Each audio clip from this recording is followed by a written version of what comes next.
security service officer and diplomat who spent many long decades spying for the Kremlin. First for the communists, and then for the KGB strongman who eventually replaced them. Especially here with the mustache, you see. Is watching. The son of influential parents, for whom a dizzying career was written by the people. But he traded it for pleasing the Kremlin's masters. Yes, I am ready to humble myself. The secretive shadow curator of the Russian Führer's international foreign policy, next to whom Sergei Lavrov is just an errand boy. Go. Away, boy, don't get in the way. A spy who operated in plain sight for decades, in the absolute center of Mother Russia's most vicious enemy. I want to go home, to my homeland. A longtime political enemy of Barack Obama, a close personal friend of Steve Witkoff, and also the likely handler of Jeffrey Epstein. And his underground sex empire. Oh, good evening. My name is Elvira, and our little love shop is at your service. A loyal servant of the notorious Putin, who was rewarded for his service with extravagant palaces, apartments, and luxury cars worth tens of millions of dollars. Believe me, when it comes to money, I can do absolutely anything at all. 79-year-old Yuri Ushakov, a patriarch of Russian and Soviet diplomacy. A Moscow underling who instantly turned into a joker as soon as Trump moved back into the White House. Bloomberg. Witkoff advised Ushakov on what to say to Trump. Why do American diplomats and politicians come to pay their respects to a quiet retiree? For what achievements does Putin forgive him for unthinkable blunders and failures? And how did an inconspicuous bureaucrat, unnoticed until a certain point, turn into the key puppet of the bunker villain?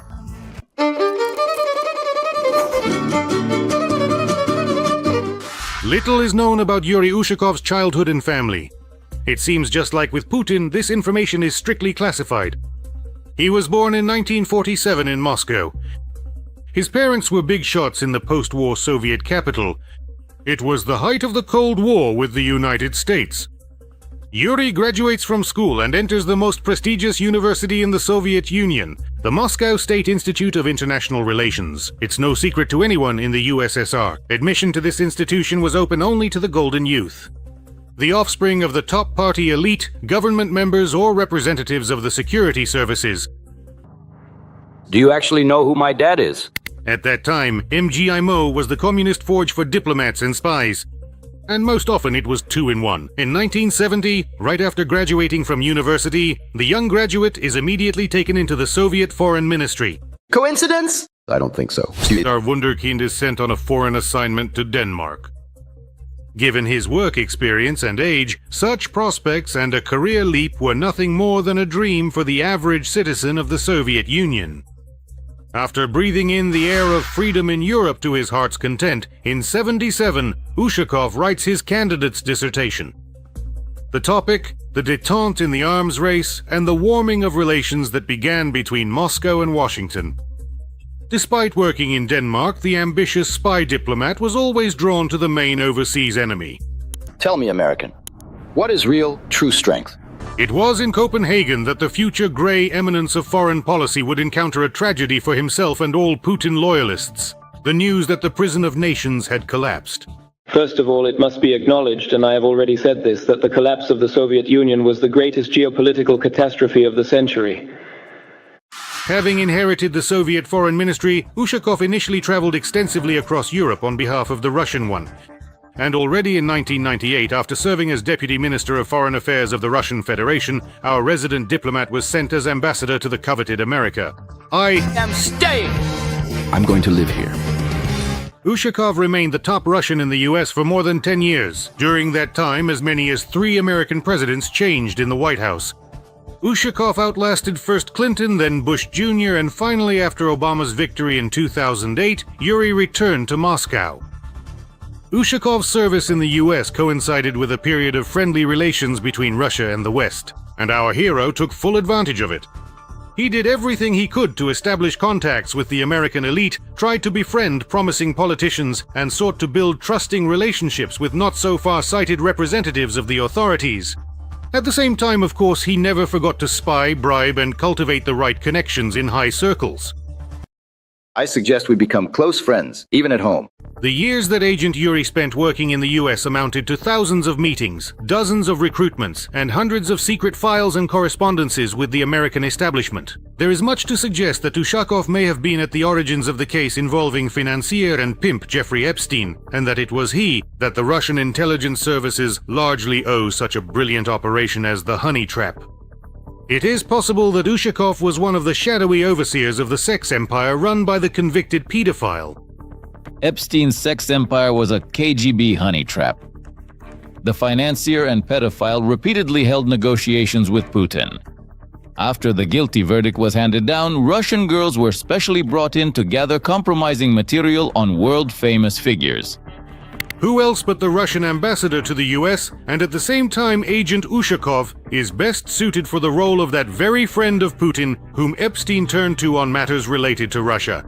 Sent by Jeffrey Epstein. I need a visa. I have a friend of Putin's. Should I ask him? Ushakov spent most of his time abroad at Russia's favorite diplomatic dacha in the US. It was also here that most of Yuri's unofficial meetings with members of the American elite took place. A crowd has gathered for debauchery. After returning to Russia, Ushakov immediately found himself right under Krylishko's wing of the GB Tsar, and US President Barack Obama, without hesitation, shut down the FSB branch right under his nose. The White House explained the decision by saying that the so-called Russian dacha in Maryland was nothing more than a spy base for Russian intelligence agents. He takes the documents to have a look, and then we end up with loud laughter and mockery from foreign intelligence services. Upon returning to his homeland, Ushakov joined the government team of the Russian Führer, who at that time had temporarily become prime minister, giving up his seat in the presidential chair, Medvedev's placeholder. In 2012, when Putin returned to the throne, the mastodon Tushakov became his assistant on foreign policy matters. It is Yuri who has the exclusive right of access to the ear of the bunker villain. And for 14 years now, it is he who has been whispering all the most important and decisive advice and proposals on foreign policy to the dictator, the head of the Russian Foreign Ministry, Sergei Lavrov, compared to the heavyweight Ushakov. He's just an errand boy, really, a fetch and carry type. Oh, and get lost, don't get in the way. Well, the old man is a classic example of a scoundrel. Putla trusts and respects Yuri Viktorovich so much that not even a massive scandal affected his position in the slightest. In 2017, the CIA carried out a secret special operation to rescue the most valuable US informant in Putin's inner circle, and together with his entire family. As it turned out later, it was about the right hand that had been there for many years, Ushakova, employees of the Foreign Policy Directorate, Presidential Administration, Oleg Smolenkov. In other words, at Ushakov's instigation, an American spy infiltrated Putin's inner circle. It will be a fiasco. This is a fiasco, bro. Hooray, patriotism, unscrupulous service to the motherland, and working against the USA. These, of course, are the most important criteria in Putin's Russia. But you can't live on love for birch trees alone. Like most other Russian boyars with Putin's permission, Ushakov is allowed to milk the state cow to the fullest. Yuri's family owns several luxury apartments in the very center of Moscow, as well as a palace and a plot of land in the Moscow suburbs. Remember, gentlemen, it is widespread corruption that will eventually ruin this country. In 2011, Ushakov bought a 220 square meter apartment on Gogolevsky Boulevard. This is the very center of Moscow. The residential complex, Russian modern. The Kremlin is a 15-minute leisurely walk from the house. An apartment like this costs about 210 million rubles. Ushakov's daughter, Tatiana, settled nearby. She lives in a clubhouse on Ostozhenka. It was purchased in 2019. Its area is slightly less than her father's, 172 square meters. But the price is higher, 258 million.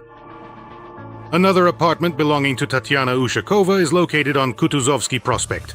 It has 4 rooms and an area of 157 square meters.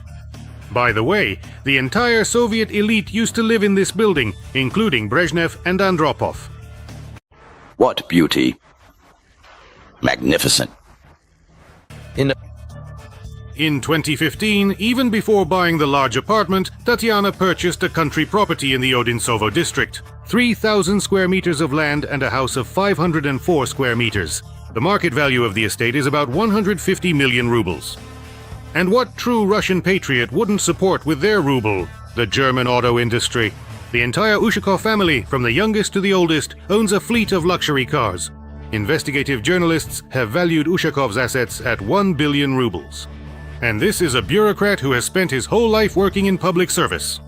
The Ushakov family's car fleet is also quite impressive, consisting mainly of Mercedes vehicles. They belong to Ushakov's daughter Tatiana, his wife Svetlana, and another one to his grandson Mikhail, who, by the way, was born in Sweden. The total value of the Ushakov family's car fleet is 70 million.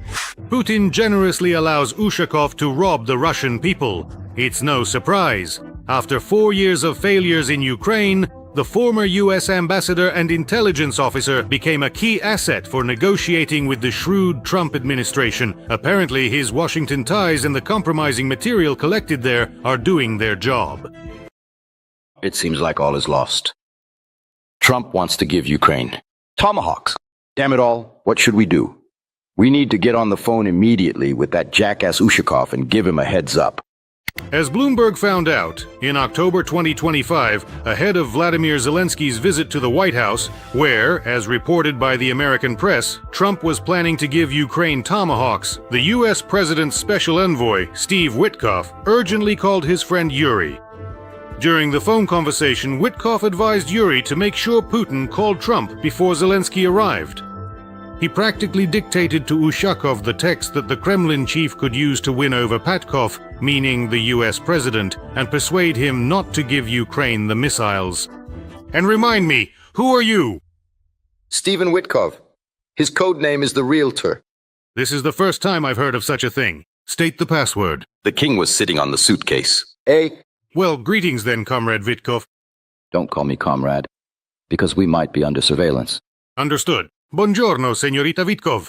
By the way, that's exactly it. Yuri Ushakov organized a meeting between Putin and Trump in Alaska. He has a very keen sense and understanding of all the weaknesses of the current White House occupants. He knows exactly how to ingratiate himself, and to appeal to two self-absorbed masters of life at the same time. You know what's going on. Our president described the entire situation to you very vividly during that specific interview session when you asked a similar question about how they would potentially behave under the leadership of the Trump administration. And he described it as them being like obedient little dogs at their master's feet. Well, that's pretty much what's happening right now. So, Ushakov rephrased Putin's widely recognized statement regarding European leaders and their separate position from the US on aid to Ukraine. Right now, there is a significant and ongoing disagreement between the European political elites and the newly elected President Trump. Trump has a very different set of perspectives and ideas about what is good and what is bad, including on gender policy and several other issues. They are quite unhappy with this new direction. But I assure you, with Trump's unique character, with his persistence, he will bring order back quite quickly. And all of them, you will see, it is going to happen very soon. All of those creatures will be right there at their master's feet, gently and loyally wagging their tails. Later, Donald Trump reposted this statement on his social media. Of course, he really liked the way Putin praised him. Ushakov achieved the incredible. Thanks to him, the bunker villain managed to return to global politics. And he became acceptable for handshakes again. It is precisely Ushakov's connections and influence on the US president's inner circle that have allowed the Petersburg thug to successfully fool the self-satisfied Donald for at least a year now.